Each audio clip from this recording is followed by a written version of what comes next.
сіздер отағыңыздар.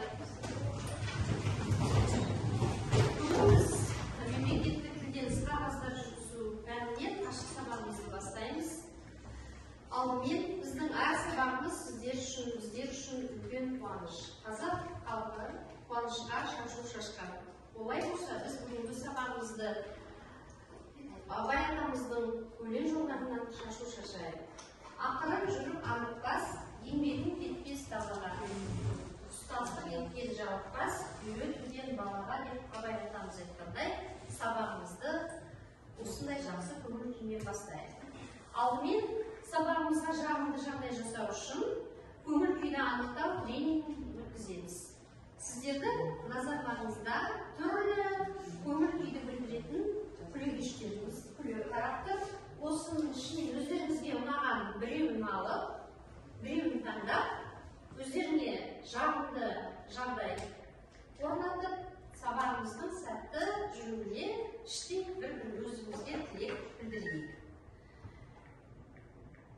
Енді өздеріңізге ұнаған жақсы көңіл күйді өздеріңізге білдіре отырып, мен болашақ мұғаліммін деген сөйлемді әртүрлі көңіл күйде айтайық.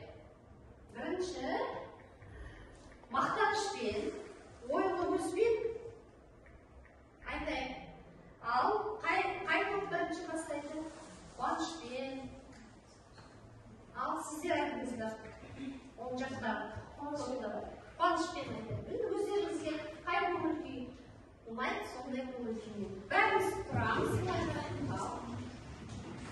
Мен болашақ мұғаліммін айтады. Қуанышпен, не? Жақсы, қуанып білем, болашақта мұғалім болатындығын. Екінші, сіздер қандай мақтанышпен айтамыз біз? Мен болашақ мұғаліммін. Жақсы, мұғалім болғанын мақтаныш сезіммен. Келесі топ, сіздер менің ойыңызбен болашаққа көз жүгірте отырып, қалай білесіздер? Мен болашақ мұғаліммін. Жақсы. Барлық білесіздер, болашақ мұғалімсіздер. Өздеріңіздің мамандықтарыңызға деген осындай жақсы сезімдеріңізді осы сөйлем арқылы жеткізді деп ойлаймын. Жақсы. Енді біз сабағымызды, бұл соңғы сабақ, яғни сынақ сабағы болғандықтан, біз өзіміздің білімдерімізді топқа бөліне отырып тексереміз. Ол үшін сіздердің алдарыңызда үш түрлі көңіл күйді білдіретін күлегештер, осыны өздеріңізге ұнағанын таңдай отырып топқа бөлінеміз. Бірінші, жарайсың, таңғаша және жақсы деген күлегештер. Осыларды алып, келіп бір-біріне бала беріңдер, осы күлегештер арқылы үш топқа бөлінеміз. Бірінші топтың балалары кеп алайын тез-тез келіп тұрса. Бірінші топ бізде бұйрық жарлық құжаттары деген топ. Бұйрық жарлық құжаттар. Екінші бұйрық жарлық құжаттар. Екінші топ ақпаратты анықтамалы құжаттар. Және үшінші топ жеке адамға қатысты құжаттар. Үшінші топ келісімшарттар келіп отыра алыңыздар. Ал бірінші топ сіздер қандай көңіл күйді таңдадыңыздар? Жақсы деген көңіл күйді таңдады.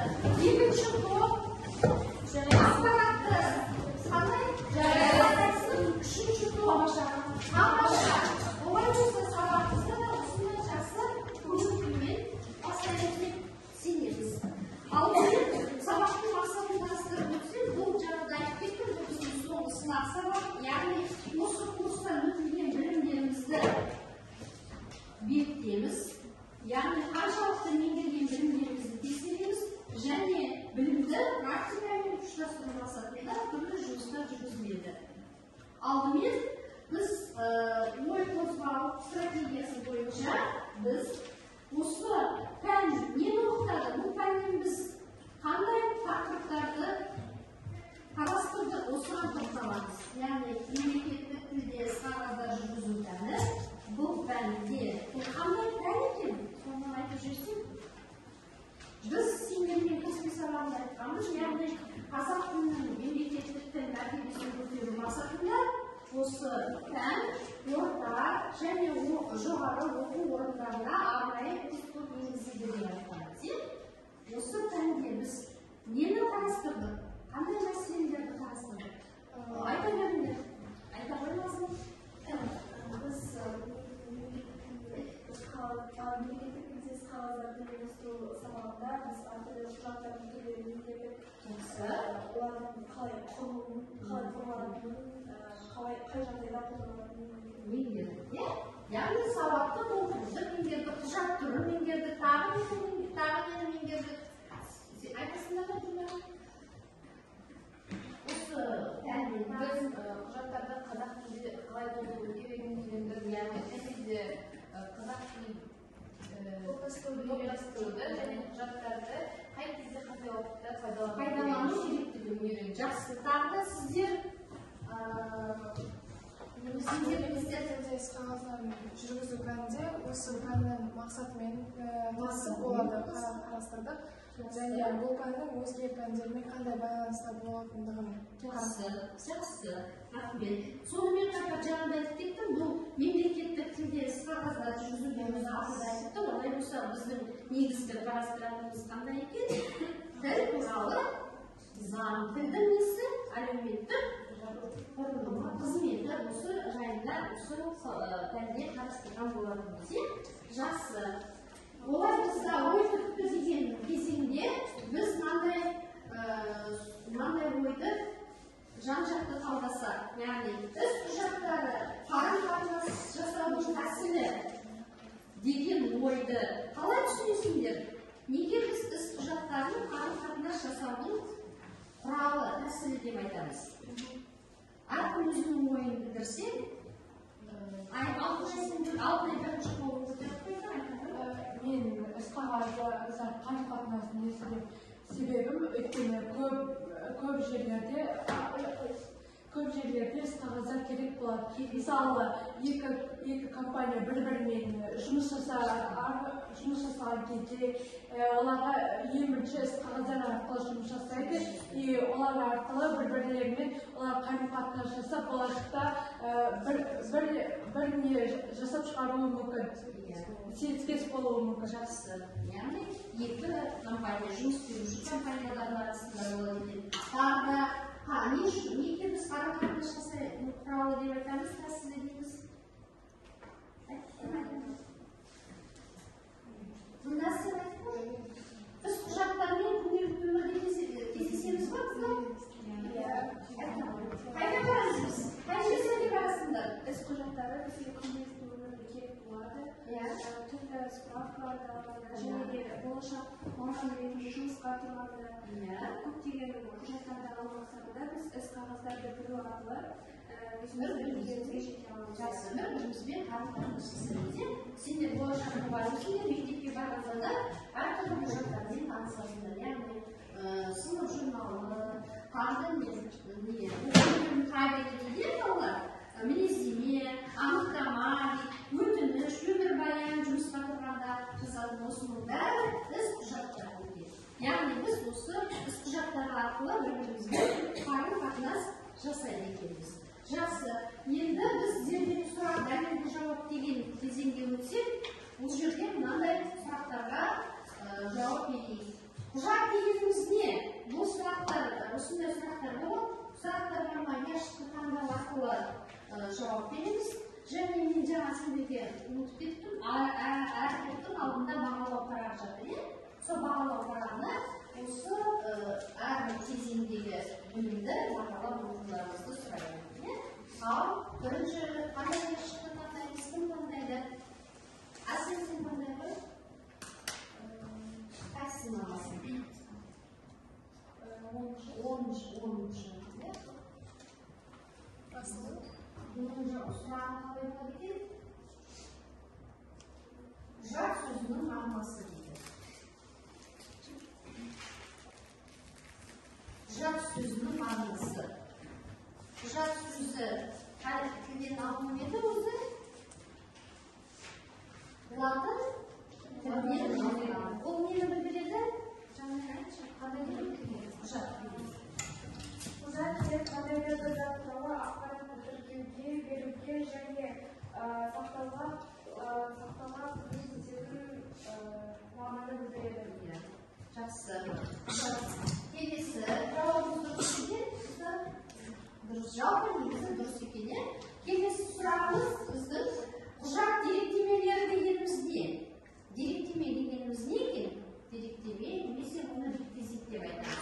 Кім алғандар назым?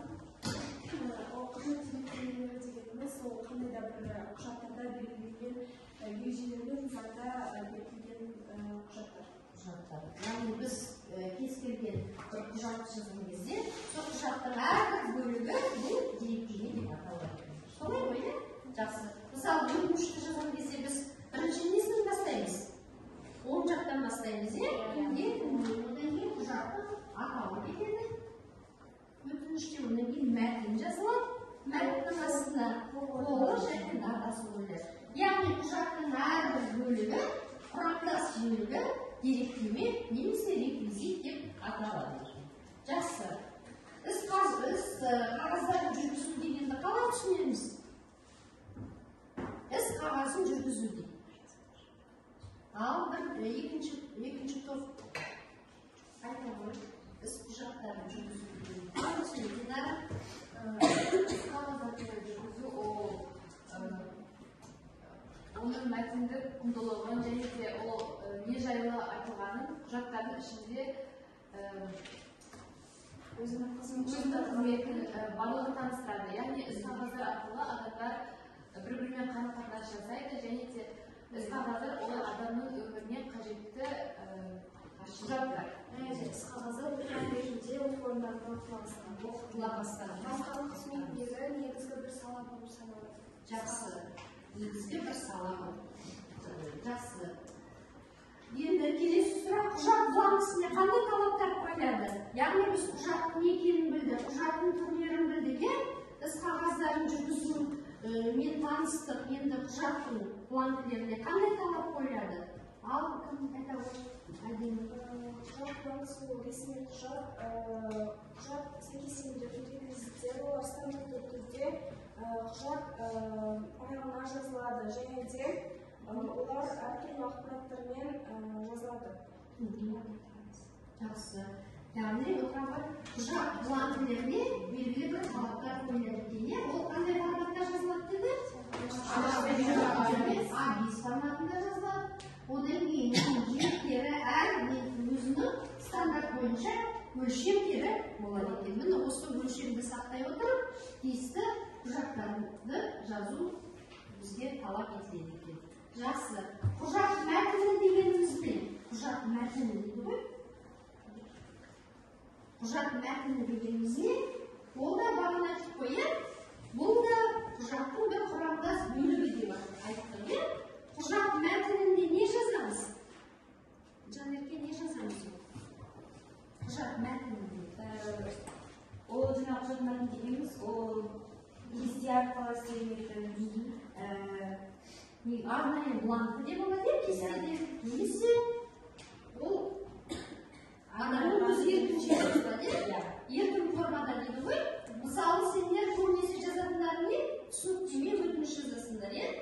Түсініктеме, бұларды әркім өзінің қалауынша жазады ғой, иә? Яғни сен түсініктеме жазғанда не деп жазасың? Ұйымдық жаңағы өкімдік құжаттардың мәтінін сауал сұрақ кестелер арқылы байланысы мәтін түрінде, сондай-ақ оның жаңағы жасандардың қосылған күйінде жаңағы хаттар арқылы жазылады. Иә, отыра ғой. Қағидатын толықтырып жүйеде құжат мәтінінде не жазады? Мысалы, түсініктеменің мәтінінде не жазады? Түсініктеме, мысалы, біз қарапайым мысал ретінде сабаққа кешігіп қалдық дейік. Иә. Сабаққа кешігіп қалған жағдайда біз түсініктеме жазамыз. Иә. Түсініктемеде қағаздың, А4 қағаздың оң жақ жоғарғы шетіне кімге жазылатынын, кімге жазылатынын. Біздің жағдайда ол осы колледждің директоріне. Иә. Кейін қағаздың ортасына түсініктеме деп жазылады. Атау жазылады. Сосын кейін біздің есіміміз, жаңағы түсініктеме толтырушының есімі, аты жөні. Мысал ретінде сабақтан кешігу себебі мәтіннің ішіне кіреді деп. Яғни бұл мәтін, иә? Мәтінді айтшы, сонда не деп жазасың сен? Мен Серікбаева Ғайни бүгін сабаққа осындай уақытта кешігіп қалдым. Себебі ұйықтап қалыппын деп. Мысалы, болсақ ұйықтап қалыппын. Осы не болады? Құжаттың мәтіні болады. Мәтін. Астына мәтінді толтырып біткеннен кейін сол күнгі дата, мерзім жазылады, және менің қолым қойылады. Қолым қойылады екен, иә? Жақсы. Жауабың дұрыс. Біз құжаттарын қазақша жүргізудің мақсаты не екен? Не үшін біз осы курсты оқып жатырмыз? Осы мемлекеттік тілде қағазда жүргізу курсының мақсаты не? Назым бұл өтіп қойды. Қағаздарын қазақша жүргізу ол біздің әлеуметтік жаңағы байлықты дамытуға, қазақ тілін ары қарай дамытып, мәртебесін арттырады. оның жаңағы қазақша жүргізу алғышарттарының бірі болды. Қазақша, қазақ тілінде мемлекеттік тілдің мәртебесін көтеру мақсатында. Сонымен қатар, әрбір құжатты біз қалай жазуымыз керек, балалар? Грамматикалық түрде сауатты жазу керек, сауаттылығымызды білдіреді біздің. Мемлекетіміздің мәртебесін арттырады, солай ғой? Біз қазақша. Кез келген жерге барғанда құжатты қазақша жазуға біз міндеттіміз. Біз өзімізден бастауымыз керек, ал бірақ қазіргі заманда басқаша ғой, кез келген жерге барсам орысша талап етеді. Бірақ біз мемлекеттік тіліміздің мәртебесін көтеру мақсатында қазақша бәрін жүргізіп, сауатты жаза білуіміз керек. Жақсы балалар, сендер өткен сабақты қаншалықты меңгергендеріңді көрсете білдіңдер. Енді мен сендерге алдын ала осы топтардың атауына байланысты тапсырмалар беруге болады. Әркім өзін таныстыру. Яғни бірінші топ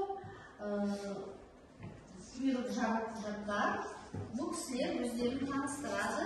Бұл құжаттарға дайындала беріңдер. Бұл құжаттар туралы бізге түсінік береді. Басқа топында толықтырып отырамыз. Ал сөз кезегін бірінші топқа берейік. Презентацияларында өздерін көрсетіңдер. Ал бастай жүріңдер. Бірінші топ сіздерге береміз. Екінші, үшінші топ тыңдап, сосын бағалаймыз. Біздің таңдап алған тақырып бұйрық жабық құжаттары туралы. Қазір айта кететін болсақ, бұйрық ол негізгі тұлға, тәртіп орнатушысы басқарған құжат. Бұйрықпен мекеменің қызмет тәртібі деп жұмысты ұйымдастыруда шешім мен жүктеме, ұйымдық мекемелер, жұмыстар саны, есебі, тексерудің қорытындылары және тағы да басқа түрлері. Жарлық. Бұл жарлық дегеніміз басқаруда шұғыл мәселелері бойынша шығарылатын құқықтық акт. Оған жұмыс орындаған бірінші басшы қол қоя алады. Жарлықтың мәтіні бұйрықтағы құрамды бөліктерден тұрады.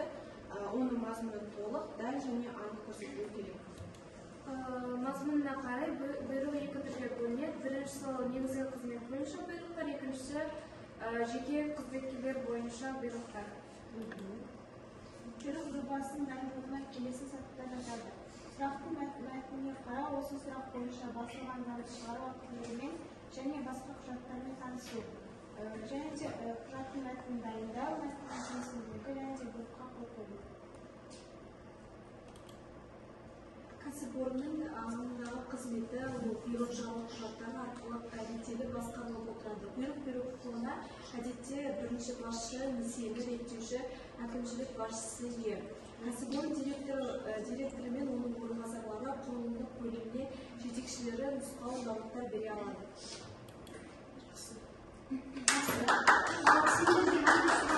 Бұл балалар бұйрық жабық құжаттар туралы түсіндірді ғой, иә? Енді сендер осы өмірлерінде бұйрықпен кезіктіңдер ме осы бұйрықпен? Кезіктіңдер. Қай уақытта? Қашан? Бұйрық.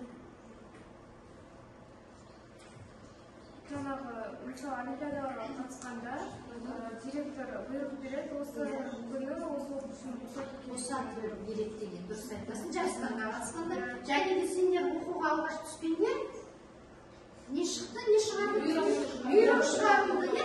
Сол бұйрықтың шешімімен сендер бірінші курсқа қабылдандыңдар. Жақсы отыра ғой. Басқа топ түсінікті ма? Бұйрықты кім жасайды екен, кім шығарады екен дейді. Директор бірінші басшы шығарады екен, иә? Бұйрық деген осы басқару ұйымындағы ең негізгі құжат екен. Бұйрықсыз біз ешқандай жұмыс атқара алмаймыз. Бұйрық деген былайша қарапайым тілмен айтқанда біздің басшының бізге берген несі? Бұйрығы, яғни бізге берген несі деп айтуға болады? Тапсырмасы, иә?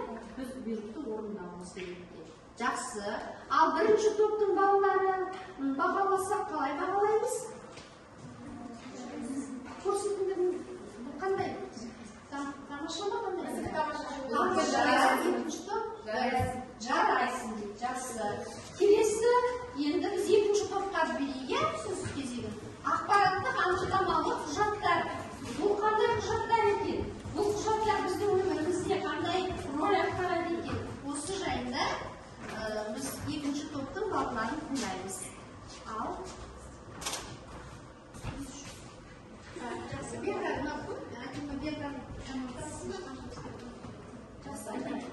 біздің тақырып ол қызметтік хаттар. Бұл қызметтік хаттардың шешетін, яғни қарастыратын мәселелері ол қызметтік хат анықтамалары, қызметтік хаттар түрлері, функционалдық бөлінісі, қызметтік хаттың стильдік ерекшеліктері, қызметтік хаттардың құрылымы, рәсімделуі, қызметтік хаттың бөлімдері, мәтіндегі тірек сөздері. Анықтама дегеніміз бұл қызметтік хаттар іс қағаздардың көп тараған түрлерінің бірі. Қызметтік хаттар басқа кәсіпорындармен, мекемелермен және әртүрлі мәселелер бойынша ресми байланыстар жасау үшін жүргізіледі. Қызметтік хаттар кәсіпорынның, ұйымның, мекеменің және тұлғалардың өзара негізгі байланыс арналарының бірі болғандықтан, ол мекемелермен, жеке тұлғалармен хабар алмасу арқылы қызметін атқарады. Және де әртүрлі мәліметтер жіберуге, оқиғалар туралы ақпараттарды беруге мүмкіндік береді. Қызметтік хаттар қандай да бір жұмыспен орындалуы туралы бір лауазымды тұлғаның екінші бір лауазымды тұлғаға жолдануы. Қызметтік хат бір бөлімшеге дайындалып, қызметтік мәселелерді шешуге екінші бөлімшеге жолданатын құжат болып табылады. Қызметтік хаттар ақпараттық, бастамалық немесе есеп беру сипатында да болуы мүмкін. Қызметтік хаттар мәтінінде көбінесе құрылымдық бөлімшеге немесе лауазымды тұлғаға қатысты іскери мәселелер көбірек баяндалады. Жақсы. Келесі. Және де қызметтік хаттар әртүрлерге бөлінеді. Ол ресми хат, қызметтік жеке хаттар, ұсыныс хат, шағым хат, бұйрық жарлық хат, сұраныс хаттары, жолдама хаттар, өтініш хат, хабарлама хат, кепілдеме хат, ілеспе хаттар, хабарлама хат, жарнамалық, шақыру хаттары, коммерциялық хат, бастама хат, жауап хат және ескертпе хат деп бөлінеді. Функционалды белгісіне қарай екеуге бөлінеді. Жауап қайтаруды қажет ететін хаттар және де жауап қайтаруды қажет етпейтін хаттар. Жауап қайтаруды қажет ететін хаттарға өтініш хат, ұсыныс хат, үндеу хат және талап хат жатады. Ал жауап қайтаруды қажет етпейтін хаттарға бұйрық хат, ескерту хат, алғыс хат, дәлел хат, шақырту хат, жарнама хат және де ақпараттық хаттар жатады. Қызметтік хаттар өзіне тән ресми кеңселеріне ғана емес, тұрақты қолданылатын қалыптасқан сөз тіркестерімен және өзіне тән терминдердің жиі қолдануымен ерекшеленеді. Қызметтік хаттар сенімді, қысқа, нақты жазылуы керек және де сөздері тура мағынада қолданылуы тиіс. Қызметтік хаттардың құрылымы ол қызметтік хатты қалай жазу кезінде кәсіпорынның атауы, кәсіпорын бөлімшесінің атауы, кәсіпорын туралы анықтамалық деректер, яғни күні, айы, жылы және де тіркелу нөмірі, хатты алушы мәтінге тақырып және де негізгі мәтін екенін, хат жіберушінің аты жөні мен қолын жазып керек. Рәсімдеу бұл хаттар бланкіде толтырылған немесе форматты қағазға жазбаша жазылады. Хат тек бір сұрақ бойынша ғана қойылады. Хаттың ұсынылатын көлемі бір бет. Хат екі данадан жасалады. Хаттың түп нұсқасын кәсіпорын бланкісінде, ал көшірмесін таза стандарт қағазға жасады. Хат кәсіпорынға, кәсіпорын бөлімшесіне, лауазымды тұлғаға немесе жеке тұлғаға жіберіледі. Бұл Сонымен қызметтік хат дегеніміз не екен, балалар? Кім айтады? Қызметтік хат дегеніміз не? Күнделікті өмірде қолданып жүрген, яғни түрлі хаттардың түрлері, оған мысалы алғыс хат, құттықтау хат, Жақсы. Яғни мекемеге жүргізілетін хаттардың бәрі жатады. Жаңа біздің жазып жатқанымыз түсініктеме бар еді ғой? Түсініктеме баяны. Ол да осы хаттың түрі болады екен. және де қызметтік хаттар олар 3 бөлімнен тұрады. Кіріспе бөлім, дәлелдеме бөлім және де қорытынды бөлім. Кіріспе бөлімде біз хатты жазуға түрткі болған негізгі себептерді жазамыз, яғни бірінші бөлімінде. Ал екінші дәлелдеме бөлімінде хатты алушыға сұрақтың дұрыс қойылатындығын, дәлелдейтінін және оған жауап қайтаратынына түрткі болатын сандық мәліметтер жазылады. Ал қорытынды бөлімде сұрақтың мәні, негізгі ой айтылады, келісу немесе бас тарту, ұсыну немесе сұрау және де тағы да басқалар жауаптары жазылады қорытынды бөлімде. Мәтіндік қосылуда пайдаланылатын тірек сөздер өтінемін, кәсіп орын өтініш жасайды, басшылық пен ұжымға, еңбек ұжымға өтініш жасайды, ұсыныс енгіземіз, ұсынамыз, хабарлаймыз, түсіндіреміз, мәлімдейміз деген сөздер қолданылады.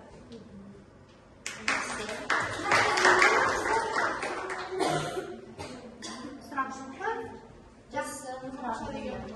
Қалай біз екінші топты бағалаймыз? Ұнамына сіздерге презентациясы жақсы. Келесі жеке адамға қатысты құжаттар туралы бізге үшінші топтың бағалайды. Біз өткенде айтқан құжат түрдері өте қоя. Соның бірі жеке адамға қатысты құжаттар. Бұған қандай құжат жазады екен? Осыны бізге осы топтың балалары айтып берсін. жеке адам басына қатысты құжаттар. Құжат дегеніміз не? Құжат дегеніміз латын тілінен аударғанда үлгі, айғақ, дәлел деген мағынаны білдіреді. Яғни сәйкестендіруге мүмкіндік беретін деректемелері бар мәтін, дыбыс жазбасы немесе сурет ретінде тасымалдаушыға жазылған материалдық ақпарат. Жеке адам басына қатысты құжаттарға мыналар жатады, яғни өмірбаян, түйіндеме, жеке іс парағы, визит карточкасы, өтініш, арыз, мінездеме, және кепілдеме, жеделхат, қолхаттар жатады екен. Соның бірі бізде өмірбаян. Өмірбаян жеке тұлғаның өмір жолы хронологиясы тәртіппен қысқаша жазылған ресми құжат. Әдетте оны оқуға түсуге, жұмыс орнына орналасқан кезде жазылады. Онда азаматтың аты жөні, туған жылы, күні, айы және туған жері, ұлты, отбасылық жағдайы, білімі, бітірген оқу орындары, қызметі және жұмыс тәжірибесі туралы және тағы да басқа қосымша мәліметтер жазылады. Өмірбаянды біз тәжірибе бұл не үлгі болып табылады екен? Ғалымдардың өмірбаяндарында ақын жазушылардың өмірбаяндар астыңғы жағында үлгісі көрсетілген. Жақсы. Келесі құжат Және де мінездеме түрлі мекеме, ұйым, бірлестік, оқу орындарында белгілі бір адамды өмірбаянды, біліктілік, кәсіптік, адамшылық тұрғыда жазбаша сипаттау мақсатында жиі жазылатын іс қағаздың бір түрі. Және де олар екіге бөлінеді. Оның бірі қызметтік мінездеме, мінездеменің айрықша кең тараған және әмбебап формасы. Қызметкерлерді объективті әрі нақты мінездеу қажет болғанда жағдайында жазылады. Аттестациялық мінездеме белгілі бір адамның атқарып отырған қызмет орнына лайық немесе лайық еместігін тексеру мақсатында жүргізілетін мінездеме. Қорытындысында лайық немесе лайық емес деген сияқты түйінді сөздер жазылады. Осы біздің оқу орнында осы мінездеме жиі кездесетін осы құжат мінездеме. Мұғалімдер аттестация өтеді ғой, кәсіптік біліктілігін арттыру мақсатында. осындай аттестациялық немесе қызметтік мінездеме жазады екен. Үлгісін берілген. Келесі құжаттың түрі? Келесі құжаттың түрі түйіндеме немесе резюме деп аталады. Түйіндеме француз тілінен алынған термин, айтылған я жазылған мәселенің қысқаша түйіні деген мағынаны білдіреді. Белгілі бір тұлғаның өмірбаяны, білімі, мамандығы, кәсіптік шеберлігі, біліктілігі, екенділігі жайлы нақты қысқа мәлімет берілген іс-қағаздың бір түрі. Түйіндеменің ерекшелігі үміткердің білімі және кәсіби шеберлігі туралы мәліметтердің кері хронологиялық тәртіпте берілуі. Түйіндеменің мазмұндық құрылымына түйіндеме берушінің аты жөні, туған жылы, күні айы, туған жері, ұлты, жынысы, мекен-жайы мен телефоны, отбасылық жағдайы, азаматтығы, білімі, яғни бітірген оқу орындары, кәсіби біліктілігі мен кәсіби тәжірибесі, тілдік дағдылары, компьютерлік сауаттылығы, жеке қасиеттілігі және қызығушылығы мен қосымша ақпараттар кіреді. Яғни адамның жеке басына арналған мәліметтер жазылады. Осы түйіндеме қай құжатқа ұқсас болып келеді? Жұмыс орнына неткенде Ең бірінші бірақ өмірбаянда біз Ол қолмен жазсақ сөзбен, ал құжат ретінде жазылады екен. Жақсы. Түйіндеме біздің қазіргі кездегі ең жиі кездесетін құжат. Жұмысқа тұру барысында осы түйіндемені көріп жазамыз. Келесі құжат? Келесі өтініш. Мемлекеттік органның, ұйымның, лауазымды тұлғаның немесе азаматтың бір мәселені шешуге өкілетті органның не тұлғадан ресми түрде сұрауы немесе оның жөніндегі ұсынысы. Қылмыстық, азаматтық не әкімшілік сот ісін жүргізуге қатысушылық іс жүргізу мемлекеттік органға анықтаушы, тергеуші, прокуратор және сот өтініш беруге құқылы. Өтініш жасау, процеске қатысушылардың құқықтары мен заңды мүдделерін қорғаудың маңызды болып табылады. Өтініш орындалмаған жағдайда өтініш беруші жоғары тұрған органға шағымдана алады. Келесі өтініштің өтілі. Сендер өздерің өтініш жазып көрдіңдер ме осы? Қай уақытта жасыңдар өтінішті? Сұраған кезде жасыңдар, не? Отбасылық жағдайға байланысты көбінесе өтініш жасыңдар. Жақсы. Болды ма? Арыз ұйым басшысының лауазымы жағынан жоғары тұрған адамның атына белгілі бір ақпаратты өтінішті мәлімет жеткізу мақсатында жазылатын іс қағазының бір түрі. Арыз ұйым жағынан шағым болады. Бірден 3 бетке дейін 500 бесінің белгі аралығында. Арыздың бірнеше түрі бар. Олар өтініш түрінде жазылатын арыз, шағым түрінде жазылатын арыз, түсініктеме, констатация түрінде жазылатын арыз, арыз құрылымы, құжат адресациясы, яғни кімнің атына жазылатыны, құжат аты, негізгі мәтін, қосымша болса оған сілтеме, жазылу мерзімі, қолы, арыз мазмұнымен келісушілер қолы. Арызды көргендерің бар ма дәл уақытта кездескен жоқ па? Яғни қай уақытта жазылады екен арыз? Шағым ретінде жазылады. Немесе көрмесе үйде электр тоғын тексеретін кісілер бар ғой, тексерушілер. Сол кісілер келіп көрмесе арыз жазады. Онда кездескен жоқ па? Мысалы, сіздер мынау электр тоғын реттеуші счетчик дейді ғой, осыны жаңа үлгіге ауыстырыңыз деген сияқты, осындай жағдайларда тағыдан басқа арызды қай уақытта жазады? Шағым ретінде жазады, өтініш ретінде жазады.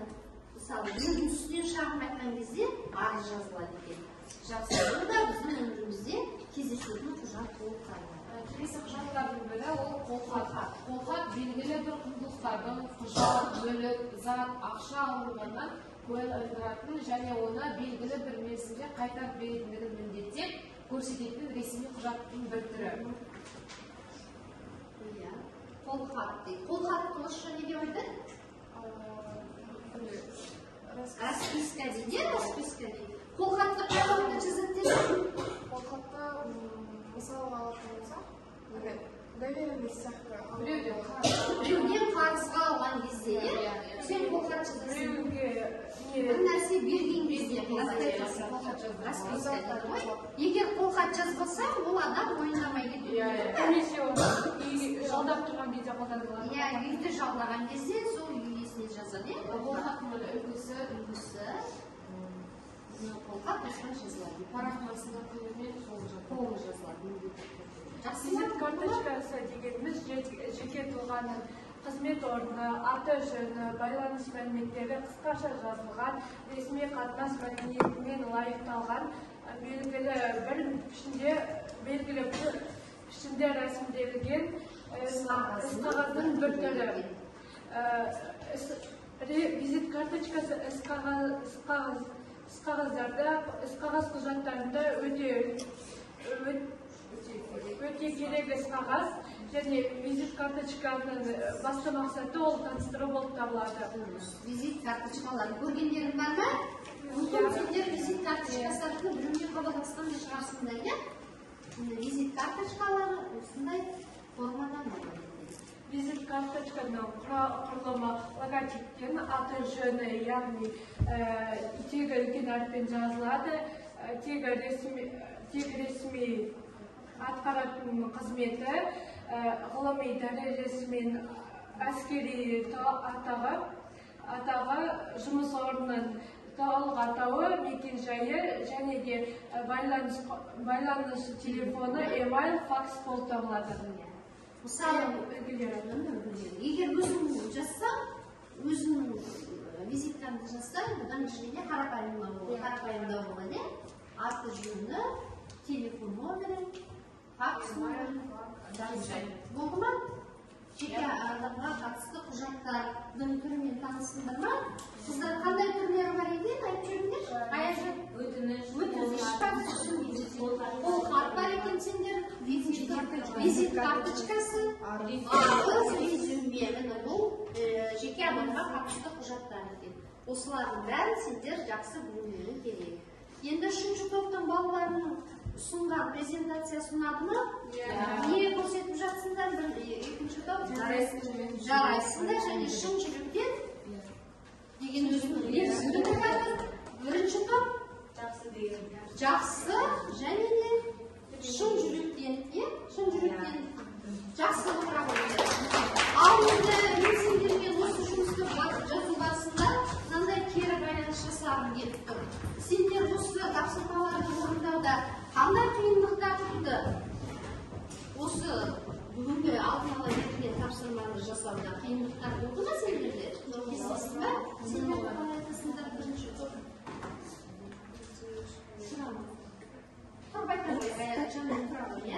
Бұл тапсырманы орындауда?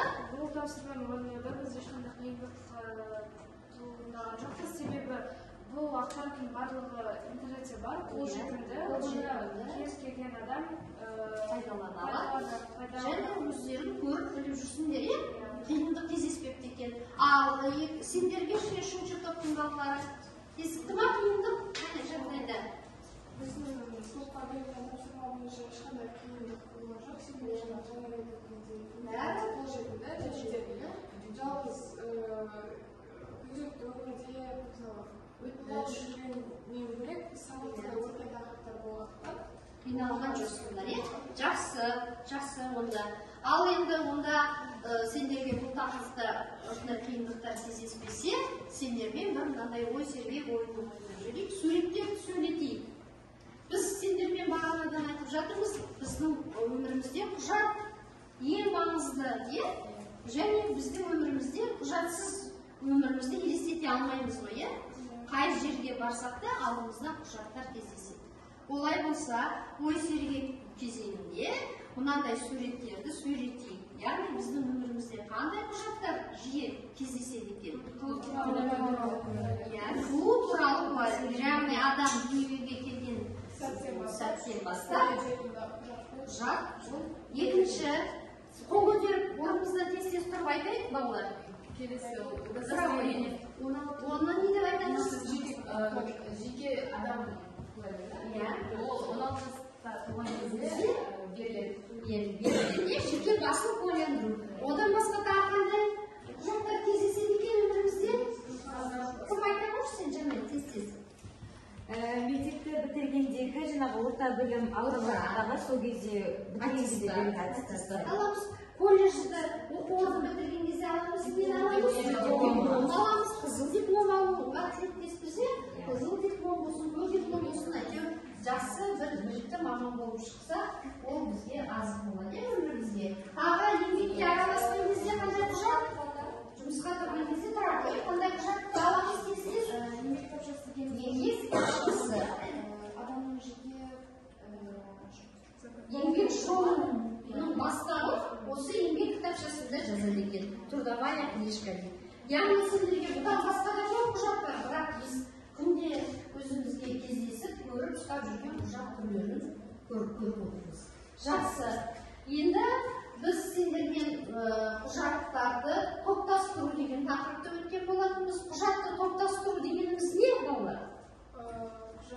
Құжат топтастыру дегеніміз не? Кім айтады? Biraz açıyorum. Құжаттарды топтастыру Иә. мен айырмашылықтарына Қарай? Иә. Құжаттардың түрлері ол жақсы. Құжаттардың түрлері өте көп дедік қой, иә? Құжаттарды жаңағы өзінің түрлеріне несіне қарай бөлуді құжаттарды топтастыру дейміз. Қазір біз шынжыр әдісі бойынша мынандай тапсырма орындағымыз келіп тұр. Яғни әрбір топқа белгілі бір тапсырмалар берілді. Осы тапсырмаларда құжаттардың түрлерін тез бізге жіктеп айтып бересіңдер. Бастай берейге бұл шынжыр әдісі дейді, бірінен кейін бірі тізбектеп тез айтып шығамыз. Бірінші топ, жаңдай бастай бер. Біріншісі қандай? Ауызшада айтуға болады, жазуға да болады. Бірінші топ белгілеу тәсіліне қарай олар жазба, акустикалық және графикалық болып бөлінеді екен. Жақсы. Тағы да қандай құжаттар?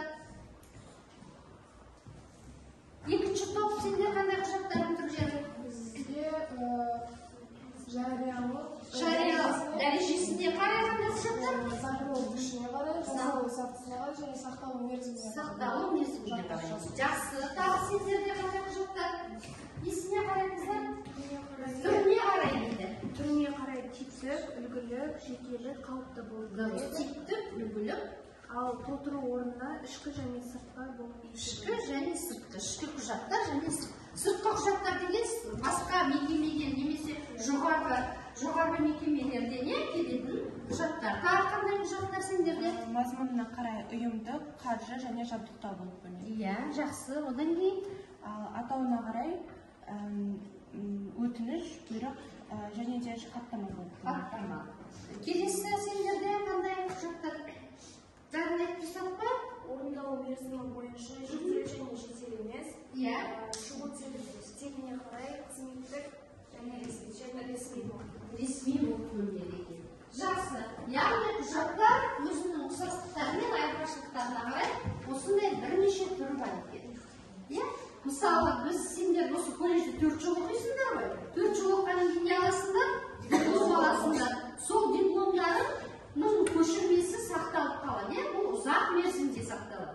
Кейін мысалы әртүрлі жағдай болған кезде, дипломды жоғалтып алған немесе тағы басқа жағдай болған кезде, сендер біздің жаңағы архивке келіп, өзіміздің сол құжат дипломдарының көшірмесін алып, құжаттарды қайтадан жаңартуға болады екен. Тағы да қандай құжаттар болды дедім жаңа? Үлгілік дедік және типтік дедік. Мысалы үшін кейбір жерге мысалы банктерге, нотариустарға барған кезде оларда қандай құжаттар қандай болады? Үлгілік өздері, яғни оны сол үлгіге қарап толтыра саласыңдар. Көбінесе банк есепшоттар, ал жаңа түсініктеме немесе жеке адамға қатысты құжаттарды алған кезде оны өздері өз еріктеріңізбен толтырасыздар. Жақсы, беремінге барып келіңдер, одан кейін арнайы жалғастырамыз. Келесі біздің орындайтын тапсырмамыз ең сауатты студент деген тапсырма. Жаңа біз құжаттарды топтастырдық қой, шынжыр әдісі бойынша арабы топ құжаттардың түрлерін анықтап беруге болады. Енді сол құжаттардың түрлерін қалай сауатты жазу керек екенбіз. Осы сауаттылығымызды тексеру мақсатында жүргізілетін жұмыс. Яғни әр топқа мен жаңа сендерге тағы бір материалдарды беріп қойдым, алдын ала дүниелер үшін. Әр топ өзіне берілген жүргізсін. Мына аты парақта топтан бір студент орындап береді екен. Бұл түсінікті ме? Қыздар, осы хатты үлгісін маған жазып бересіңдер. Бұл балаларға, топтан бір бала бұл тапсырманы жазып жатқанда, басқа балаларға дана үкімер технологиясы бойынша, техникасы бойынша алдарыңызға мәтіндерге мәтіндерді қараңыз қыздар. Құжаттардың бір іске түсірілуі деген мәтіндерді, осы мәтіндерді таптыңдар ма? Осы мәтінді оқып, ішіндегі жаңа ұғымдарды, тірек сөздерді тауып, не жайында осы мәтін? Өздерің ой қорытындыларсыңдар. Бұл мәтінді оқимыз. Сендерге осы мәтін бойынша мынандай дескриптор берілді. Дескриптор, яғни мәтінді түсініп оқимыз. Мәтінді түсініп оқимыз. Мәтінді түсініп оқимыз. Негізгі ойды табамыз. Сұрақтар құрастырасыңдар осы мәтін бойынша. Өзара коммуникативтік қарым-қатынас орнатамыз. Ойымызды жүйелі жеткізуге тырысамыз. Осы дескрипторға сүйене отырып мәтінді талдаймыз. Ал әр топтан жазу жұмысына баланы бір студентті бердік па?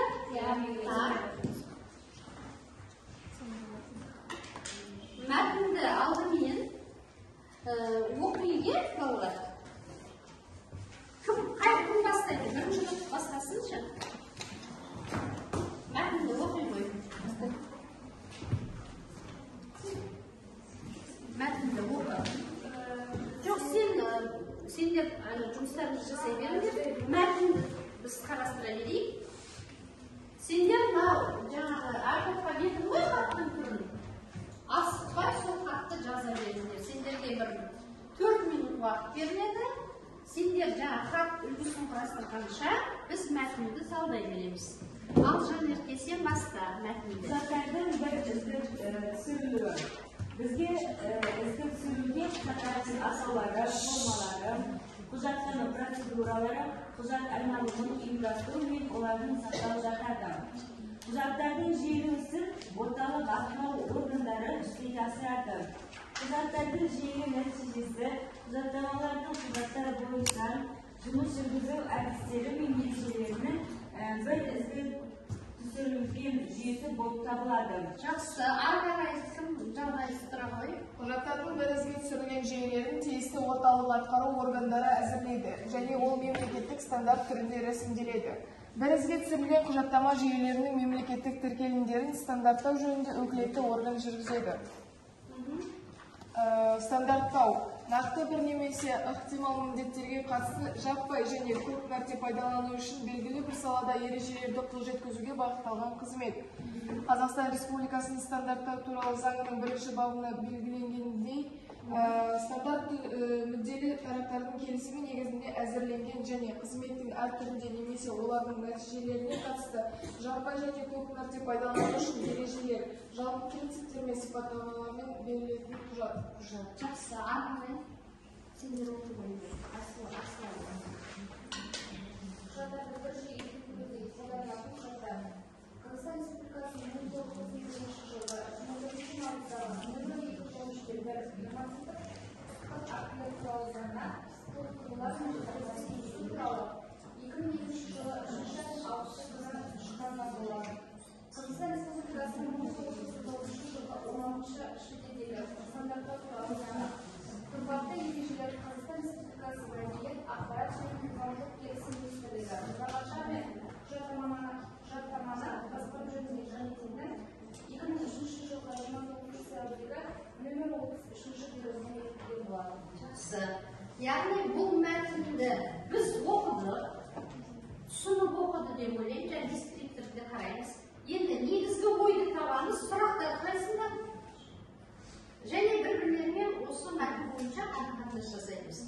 Не туралы айтылған? Негізгі ойды табайық. Бұл Құжаттарды жүйелеу туралы. Құжаттарды жүйелеу, яғни бір ізге түсіру, қалыпқа түсіру дейді ғой, нормаға. Бұл осы құжаттарды жүйелеу, бір қалыпқа түсіру, бір ізге түсіру. байланысты жүргізіледі екен? Мемлекеттік неге байланысты? Мемлекеттік стандартқа байланысты. Бұл стандарт неге аталады? Тауып қойшы мәтінді. Неге аталады? Қазақстан Республикасы стандарттау туралы заңның бірінші бабында көрсетілген екен. Балалар, қалай ойлайсыңдар? Осы мемлекеттік стандарт туралы ереже стандарт бізге қажет па? Қажет қой, не үшін қажет? Айша, стандарт болу керек па? Қалай ойлайсыңдар? Әрине керек дедіңдер. Егер стандарт болмаса, әртүрлі жаза беруші ғой, солай ғой? Құжат кейпі бұзылады ғой. Бұзылады ғой, дұрыс айтасың. Оның түрі формасы құрылымы бұзылады. Кеше бағана сендер айттыңдар ғой?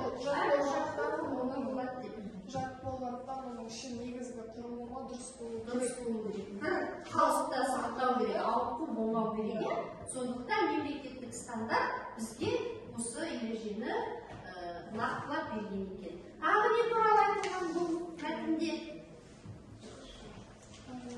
Жағда толықтыратындарың бар ма? Не туралы айтылған? Заңдар екен, нормативтік құқықтық актілер дейді. Дұрыс. Бұл нормативтік құқықтық актілер бұл тек қана заң шығарушы органдар ғана пайдаланбайды. Оны біз күнделікті өмірде мұғалімдерде пайдаланамыз. Бізге нормативтік құжаттар жасап жатыр, мұғаліміміз жасап жатқан көріп жүрген шығарсыздар өздерің кураторлардың жасаған кезде, ол белгілі бір заңдар.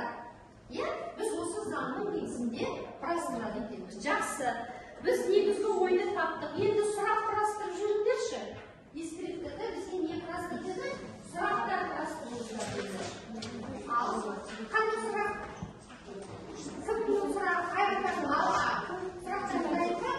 Алтынай Айшадан қандай сұрақ? Стандарттау дегеніміз не? Стандарттау дегеніміз не дейді? Стандарттау дегеніміз не дейді? Мәтін асылы бойынша.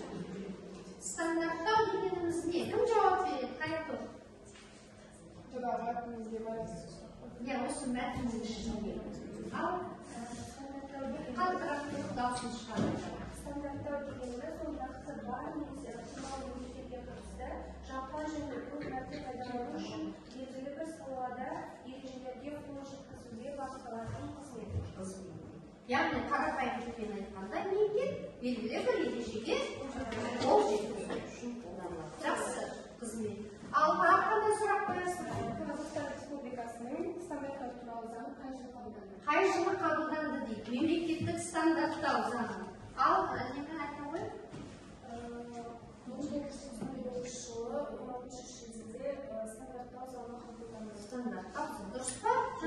Жақсы. Тағы да сұрақтарың бар ма қыздар? Бар. Ал бұл мәлімде мұнда? Аяғын қайсыңдар? Стандарттау туралы заң қашан құрылды? 2003 жылы 29 сәуірдегі 33 бұйрығында бекітілген. Не бекітілген деген? Ал жаңай? 2003 жылы 29 сәуірдегі 33 бұйрықта мұрағаттар мен құжаттарды басқару жөніндегі бұйрық бекітілген болған. Жақсы. Тағы да бар ма сұрақтарың? Сонымен бұл мәтін түсінікті ме? Негізгі біздің айтайын деген ойымыз осы кез келген құжат мемлекеттік стандартқа байланысты жазылады екен, жасалады екен. Яғни біз мемлекеттік стандарт бойынша құжаттарды қорытуға міндетті екенбіз. Жақсы. Мәтін бойынша біз жұмысымызды жалғастырдық. Енді осы топтарға біз белгілі бір құжат құрыш жазуға белгілі болады десе, сол балалардың жазғанын тексерейік. Мен өздері жерде тақтағымағандықтан біз оны A4 қағазына жаздық. Кім бастайды? Жандар, сен айтасың ба? Ал мен тексерем. Сен баяндауға дегеніміз сол басшының атына жазылған қандай да бір мәселе туралы баяндалған факттың түрі. Бұл жерде жазу ең емес оң жақта жазылады. Бұл жерде мекеменің атауы, яғни Алихан Мусин атындағы Балқаш гуманитарлы техника колледжінің оқу бөлім басшысы біздің яғни директорымызға Ержан Маликович Смағұлов атына жазылған болатын. Ортасында біз баяндау хаттар жазамыз және екі сол жаққа дата, ол жаққа қаланың атауы жазылады. Ортаға біз тақырыпты жаздық. ЖК 20 топ студенттердің сабаққа қатыспауы туралы. Енді негізгі мәтін жазылады. 12-ші сәуір 2022 жылы болатын іс жүргізу пәніне 22 студенттің алтауы ғана келгенін сізге мәлімдей келе, басқа студенттердің сабаққа келмек себептерін анықтап, зам директор тарапынан шара қолдануыңызды сұраймыз. Аслында іс жүргізу пәнінің оқытушысы, яғни Балжан Көшкімбаевна және ол кісінің қолы қойылған. Яғни мұғалім жазуға болады екен, иә? Мұғалім жазу. Яғни сендерде болашақта мұғалім болғанда осындай жағдай кездессе, директордың, мектеп директорының жазасында. Міне баяндау хаттың үлгісі үлгі бойынша дұрыс сауатты жазылды. Жақсы. Сендерде білесіңдер бір отырған жақсы рахмет. Қол шапалақтап. Келесі қайтып айтады. Сұраныс хатында ал айта кетіңдер, телефон хатқа сендерді жансая ма? Телефон үлгісі. Телефон хаттың үлгісі. Мына жерге жылы жазылады. Адам және бөлім меңгерушісі 12 сәуір күні сағат 11-де номер 3-ші залда өндіріс мәселелеріне байланысты өткізілетін халықаралық конференцияға қатысады. Қол қойған мысалы Жәнібек Айшабиба, Қарағанды облысы әкімінің орынбасары Жәнібек Айшабиба жіберген хатшы Жанутиева Аяулым 2002-2004 жылы сағат 10:30-да қабылдап алған.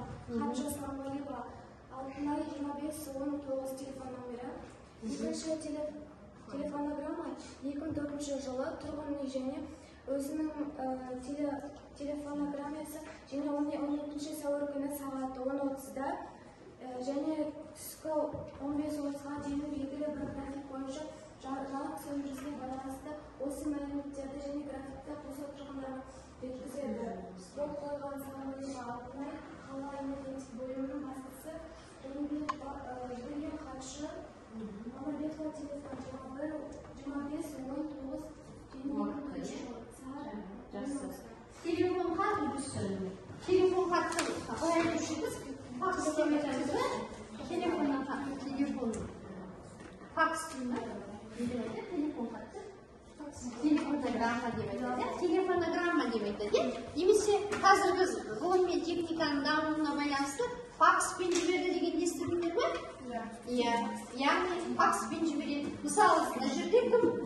Мысалы, бір конференцияға қатысуға байланысты жазылған екен, мына телефон карт. Яғни бұны бірінші кім қабылдап алады деді? Хатшы қабылдап алады.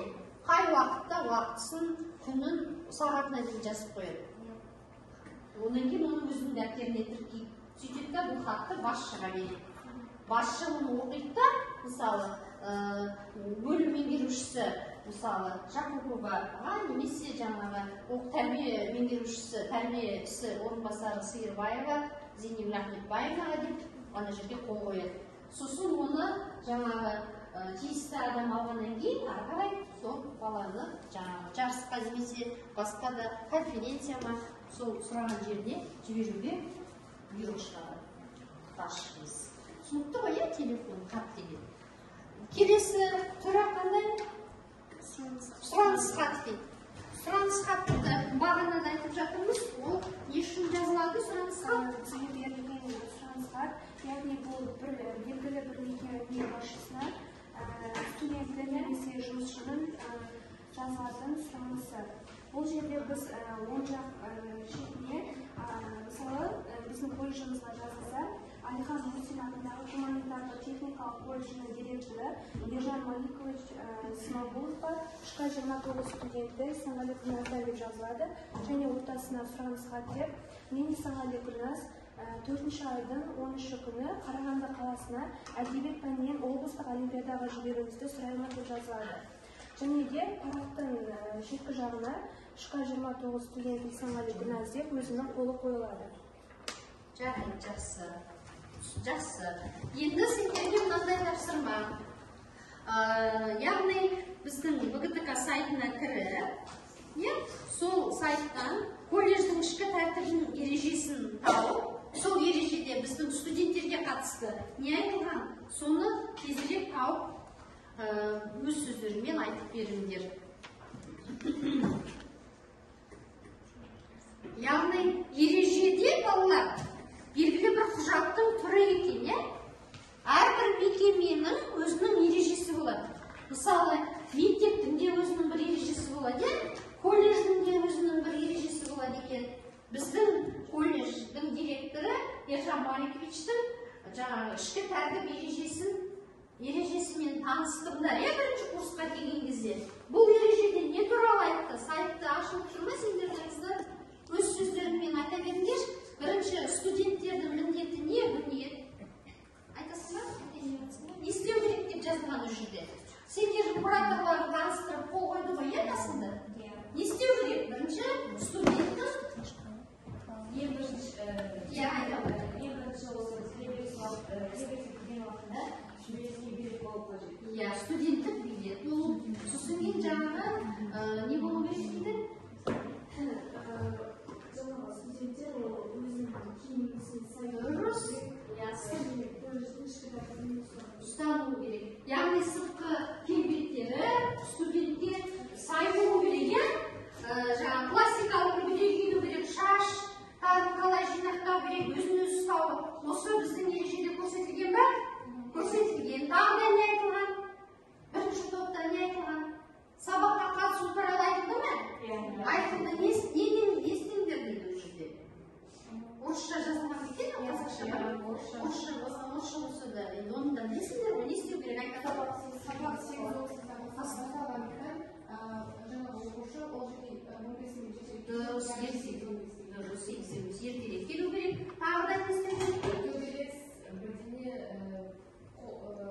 қысым көрсеткен жағдайда ол адам студент болмайды, уже шығарылады. Егер жаңағы тәртіпсіздікке құқық бұзушылық деймі? Болған жағдайда ол студенттік қатарынан шығарылады екен. Және де ең басты не істеу керек? Сабаққа қатысу туралы. Себепсіз сабақ қатысса, қанша сағат? 36 сағат себепсіз қатысқан бала оқудан шығарылады. Басында 12 сағат ескерту берген, сосын 24 сағат қатаң ескерту бер, ата-аналарына жазылады, ал 36 сағат себепсіз оқудан шығады. Тағы да не туралы айтылған?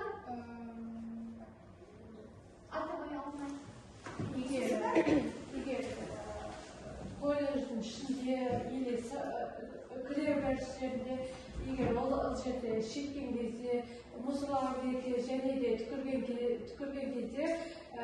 түкірген өте қатаң не болады? Қатаң жаза қолданылады. Және егер олай жасайтын болса, оны шығарып жібереді, оны қайтадан орнына келтіре алмайды. Жақсы. Бұл да біздің бір тәртіпті ұстануымыздың бір шарттары болып есептеледі. Тағы алып қоса аңғарыңдар ма? Түнгі уақытта жүру туралы біз көп айтамыз ғой. Кейін көшеде жаңағы жүруге болмайды екен. Міне колледждің ішкі тәртіп ережесінде осындай мәселелер қарастырылған. Бұны сендер бұрыннан білесіңдер. Сайтымызда осы жаңағы беріліп тұр, көрсетіліп тұр.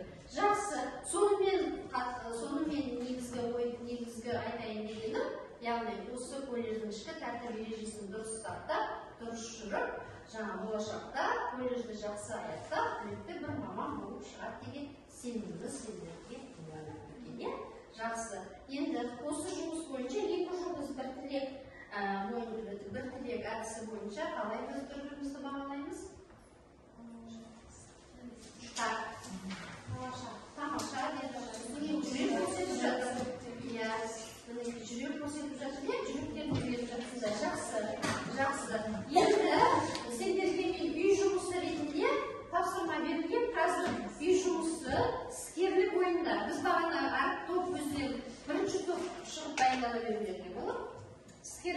Мына немесе қайтып бастайды, өздерің шешіп алыңдар. Мен сендерге бағана айттым ғой, әркім өзін таныстырды, иә бізге? Әркім өзін таныстырған болатын. Енді сол топтар іскерлік ойынды қалай көрсетеді? Қыздар ал бастайды. Кім бастайды? Қыздар тез бастайды. Бірінші топ бастайды.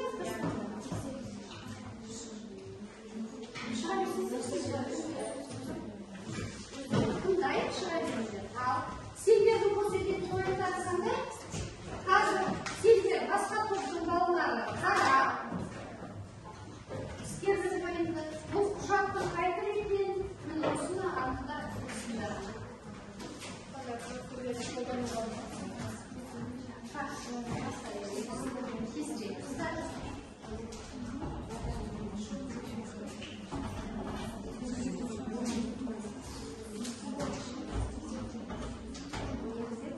Бастай береміз.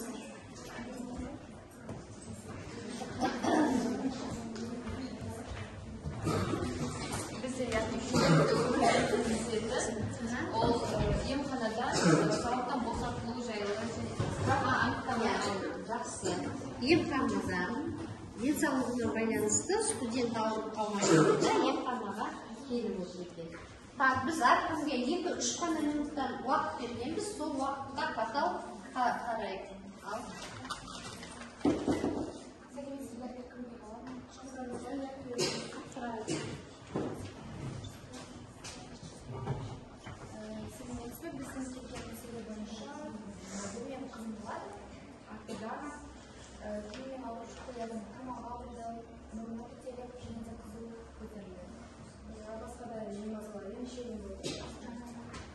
Кешеден бастап дене қызуын көтеріліп, тамағым ауырып, телефонымнан су ақты, және де сабақтан ауырып кетті.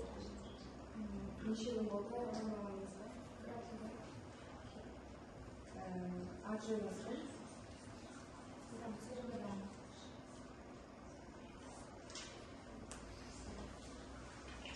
Жөніңіз, қай жөніңіз кім ауырды? 2023 жыл, 23 май.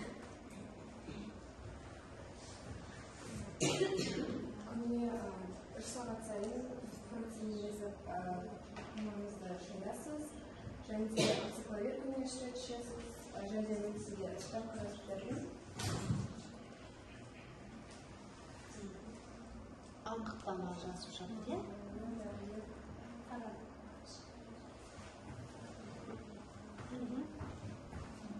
Осы анықтаманың негізінде сабақтан босатылады.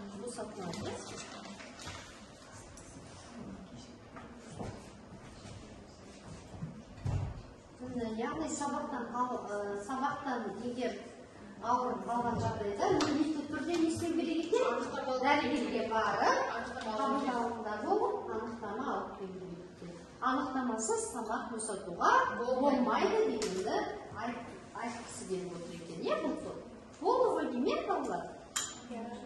Бұл жерде, яғни, осы мекемеге, осы орынға өзіне справка алып, анықтама қағаз, денсаулығына байланысты анықтама алып, өзінің ауырғандығын растап отыр екен.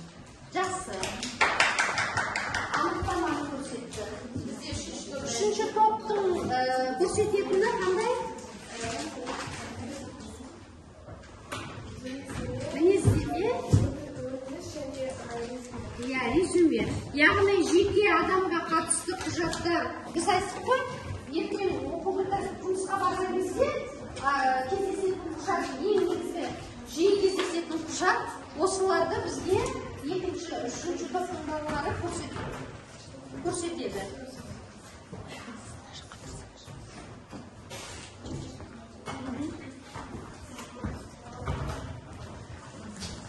Жақсы. Ал жақсылап тыңдаймыз, қараймыз. жұмыс жайлы директормен сөйлесуге келген едім.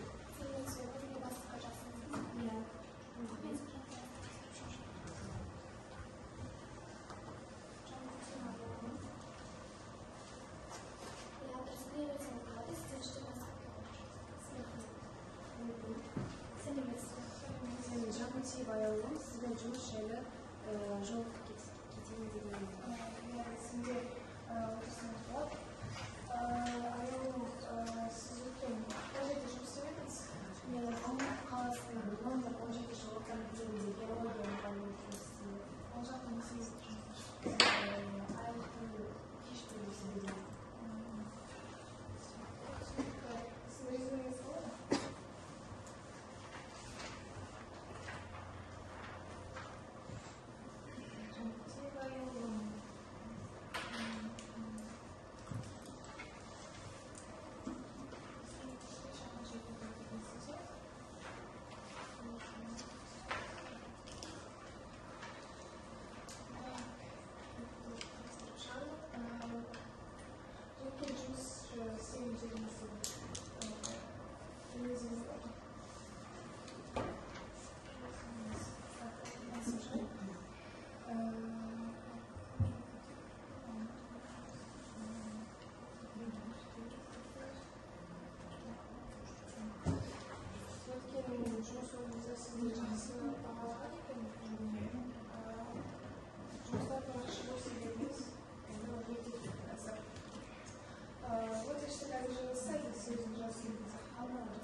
Басшы бұйрық арқылы жұмысқа қабылдай келген. Жақсы, сендер үшінші, бірінші топтың ойыны қандай екен?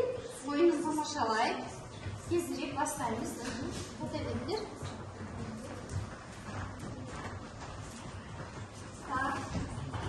Біз таңдаған тақырып бұйрық жайлы. Біз шағын көрініс дайындауға келдік. Бұйрық. Сәлеметсіз бе, куратор? Біздің колледжда көпбалалы отбасы жағдайы нашар оқушыларға тегін тамақ берілген ме? Сәлеметсіз бе, мен сіздің бұл ұсынысыңызды қабыл алдым және бұл ұсынысты тезірек мектебіміздің директорына хабарлауға асырамын. Сіз кішкене күте тұрсаңыз болады. Сәлеметсіз бе? Менің сізге бір ұсынысым бар, яғни ол мектебіміздің ата-аналар тарапынан келіп түскен ұсыныс болып есептеледі. Бұл ұсыныс, яғни көп ата-аналардың тарапынан отбасылық жағдайы төмен, көпбалалы отбасылардан келіп түскен ұсыныс және бұл балаларға тамақ жағынан бір көмек болады ма деген ұсыныстар келіп түсуде. Бұл ұсынысыңызды қабыл аласыз ба? Жақсы, бұл ұсынысты қарастыра отырайық. Мен бұйрық беремін және де көпбалалы отбасына көмек беру үшін өз рұқсатымды беремін. Жақсы, рахмет, сау болыңыз. Яғни біз бұл жерде қорытындылай келе біз бұйрық жайлы айтып кеттік. Және жаңағы оқушы ұстазына барып ұсыныс жасады. Сол ұсынысты директорге жеткіздік. Директор өзінің ойын қосыра келе бұйрық шешіп келісімін берді. Сонда қандай бұйрық шығарды директорымыз, басшымыз? Көпбалалы отбасыларға көмек дейді, сендердің өздерінің ұсыныстарың болды, иә? Және тегін тамақ бар, тегін тамақтандыру дейді. Жақсы. Енді бұл ұсынысты мектепте көп несе қанағаттандырады ғой деме, мектепте тегін тамақ береді, жаңағы тағы да басқа алайда көмек беретін шықты. Ал біздің колледжде ондай енді ұсынысты қанағаттандырады қамтандырмайтын сияқты. Өйткені біз сендер енді неде оқисыңдар ғой, бюджет бөлімінде оқисыңдар, бізден стипендия алып отырасыңдар, иә? Сондықтан да бізде тегін тамақтану және басқа да көмек жағы онша көрсетілмейді. Солай ғой, иә балалар? Жақсы, толтыра қойыңдар. Жақсы.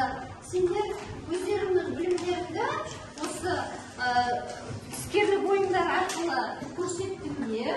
Енді осы жұмысты және бұның алдындағы да жұмыстарды бір сөйлеммен қалай түйіндесек болады екен? Бір сөйлеммен түйіндеу дейді. Кім, не, қашан, қалай, қай жерде, қандай, неліктен деген сұрақтарға жауап беретін сөздер арқылы ойымызды түйіндейді. Осы жұмысқа, бұның алдындағы жұмыстарға. Ал кім бастайды екен? Кімнен бастаймыз? Кім?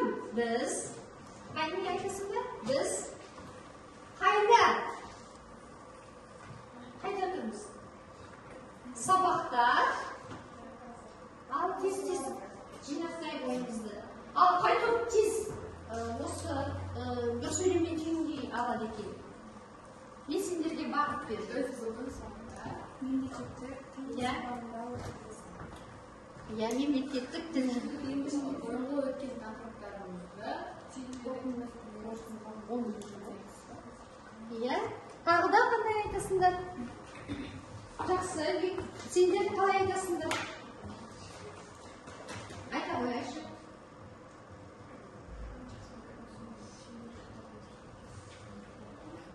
Қалай жауап бердіңдер?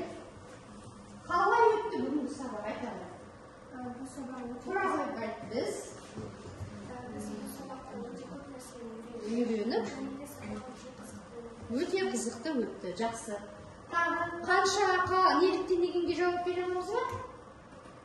Бүгінгі сабаққа барлық бала қатысып, өздерінің білетіндерін көрсете білді десек. Жақсы. Енді мынандай тапсырма орындап жүреміз.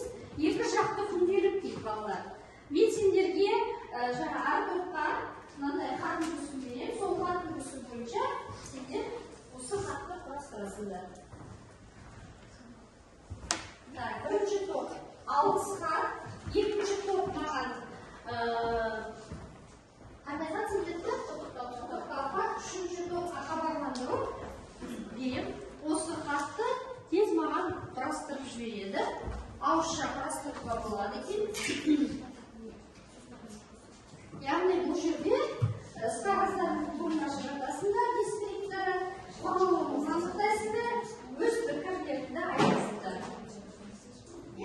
Бұл тапсырманы осы топтан бір бала орындай берсін. Міне екі жақты күнделік деген алдарында берілді. Топтарынан бір бала осы тапсырманы орындай берсін. Ал басқаларының назарында тақтаға ұсынамын. Яғни ғажайып сандық деген ғажайып сандық бізге керектер алып кетті. Яғни еңбек қатынастарын рәсімдеу. Яғни біз жұмысқа орналасқан кезде қандай құжаттармен кездеседі екенбіз? Еңбекке араласқан кезде қандай құжаттармен кездесеміз? Қандай құжат бірінші? Іс парағы. Орысша не деп айтады екен? Личный листок дейді. Екінші кездесетін жеке карточка. Личная карточка, одан кейін жеке бағасы, отходной лист, командировочный удостоверение. Яғни жұмысқа орналасқан кезде міндетті түрде жаңағы қыздар көрсетіп жатыр ғой көріністен. Бұдан басқа да осындай отдел кадр дейді ғой, кадр бөлімі осындай құжаттарды сендерге береді екен. Енді мына жерде сендерге қағаз жүзіндегі үлгілерін айтып көрсетіп отырмын. Осыны әр жұмысқа тұру барысында әрбір пунктімен жеке танысасыңдар және осыны толтырасыңдар екен. Мына жерде қағаз жүзіндегі және оны сауатты толтырып шығасыңдар. Жақсы. Енді жаңағы әр топтағы балалар тапсырмаларды орындап болдыңдар ма? Алғыс хат дегеніміз не? Бір бала айта берсін. Алғыс хатты қандай жағдайда жазар екен? Кімге береді алғыс хатты? Біз. Ал айта ғой. Алғыс хатты қай уақытта аламыз біз? ниетін, ықыласын білдіретін және ресми түрде үздік еңбегі үшін айтылатын арнайы құрмет. Жақсы. Оның құрылымы хат атауы, алғыс білдіру себебі. Жақсы. Ал енді сендер өздерің алғыс хат алдыңдар ма осы уақытқа дейін? Алғыс қандай жүрмеңіз алдыңдар? Мысалғы біз жарыстарда қатысқан кезде немесе іс-шараларға қатысқан уақытта алғыс хат бізге. Алғыс хат алдыңдар, иә? Жақсы. Алғыс хаттың мәтіні қалай болады? Айта аласың ба? Сендер Алғыс хаттың үлгісі жаңағы біз айта кеткенде оң жағына мекеменің атауын жаңағы бөлім басшылары кетеміз. Ортасына алғыс хат деп жазамыз. Мысалға келсек, Сәбит Жанерге осы іс-шараға қатысқанына біз алғыс айтамыз деген сияқты жазамыз.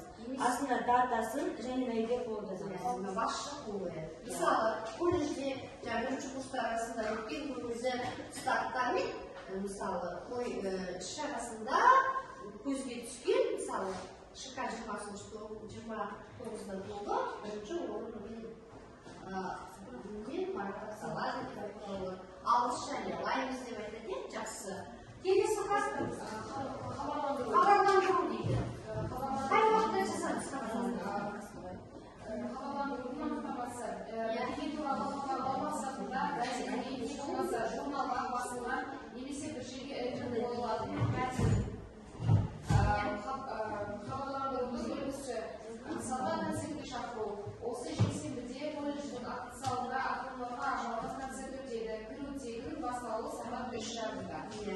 Бұл хабарландыру. Хабарландыруды орысша не деп айтамыз? Объявление. Келесі сендерде қандай хат береді?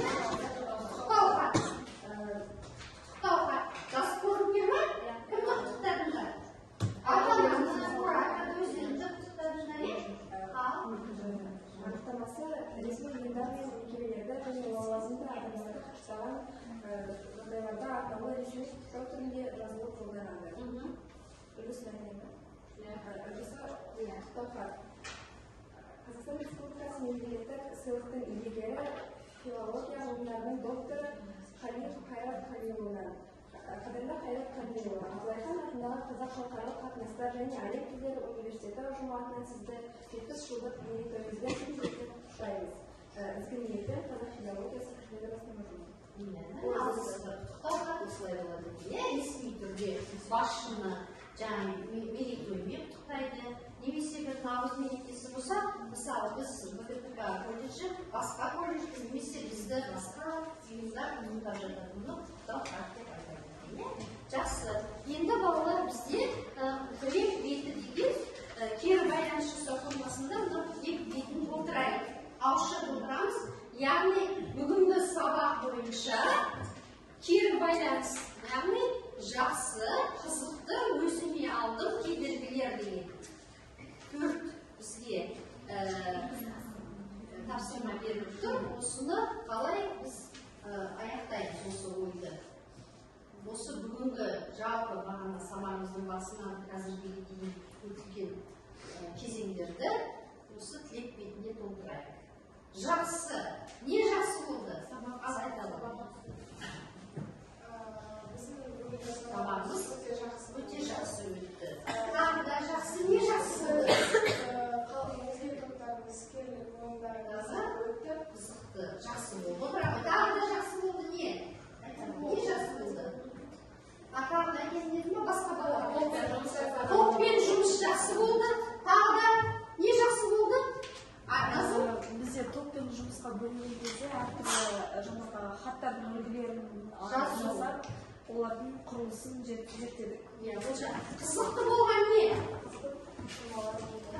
Тапсырмалар қызықты болды дейді, тағы не қызықты болды? Слайдтар қызықты болды, тағы да? Жағдаяттар қызықты болды. Өзіме алдым, нені алдым өзіме? Осы сабақта жайдады. Тез осы сабақтан өзімізге керек ақпараттарды ала білдік. Таныстық. Тағы да өзіңе сен не алдың? Басқа да не алдың да? Алдына өзіңе не алдың? Болашаққа керекті құжаттарды өйткені бұл болашақта маған өте қажетті болады. Жақсы. Тағы да кедергілер, не кедергілер болды?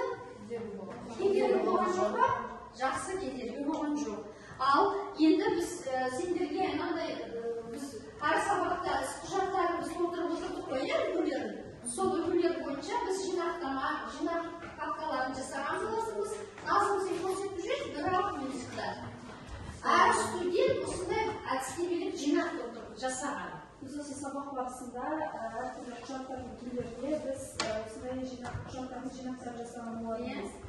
Бұл құжат жинақтарына бұның ішінде бізде мінездеме бар, сенімхат және тағы да өтініш, түсініктеме, өмірбаян үлгілері бар, және анықтама, түйіндеме және тағы да басқа жаңағы құжаттардың түрлері бар. Бұл құжаттар бізде күнделікті өмірде біз көп пайдаланамыз. Бұларды біз жұмысқа тұрған кезде, оқуға қабылдаған кезде, тағы да бір адамдармен келісімшартқа қол қойған кезде қолданатын құжаттардың түрлері. Және бұл құжаттарды біз күнделікті өмірде өте көп қолданамыз және жиі кездестіреміз. Жақсы, яғни осындай шында әркімге бар болатын, сендер сол арқылы қорытынды сабақта көрсеттіңдер. Енді біз бүгінгі сабағымызда аяқталған сөйлем әдісі арқылы аяқтаймыз. Ал бүгінгі сабақта мені білдім. Ал айтатын. Кім? Асет, кім бастайды? Бастайды енді кесіп-кесіп айтатын. Бүгінгі сабақта әртүрлі құжаттардың Түрлерін білдім. Жақсы. Мен үйрендім. Алтынай? Мен өзіме керекті қағаздарды жазуды үйрендім. Тағы да маған ұнады. Маған достардың бірлесіп жұмыс істейтін Ұнады. көріністері Көріністері. Маған қиындық туғызды не? Бәрін өздерінің тапсырмаларын бәрін орындадыңдар, е? Менің көңіл күйім әлі көрсетеміз қандай? Тамаша. Міне, бүгінгі сабағымызда осындай жақсы көңіл күймен бастап, жақсы көңіл күймен аяқтап, жақсы қатысқан сендерге де мен рахмет айтамын. Жақсы. Бағалардың қорытындысын шығарып маған өткізесіңдер. Мен өзімнің бағалауым бойынша бүгін бізге бір топтан жақсы жауап берген Гүлназ жақсы, Динара, Әдемі 5 қоям. Одан кейін топтан Айни, Айша, Алтынай жақсы қатысты. Осы топтан 5 қоям. Айрықша атап өтетіндім. Бірінші топтан айрықша атап өтетіндім. Назым. Өздері айтыңдаршы кім? Жанерке. Айрықша атап өтетінде өте жақсы деген бағамен.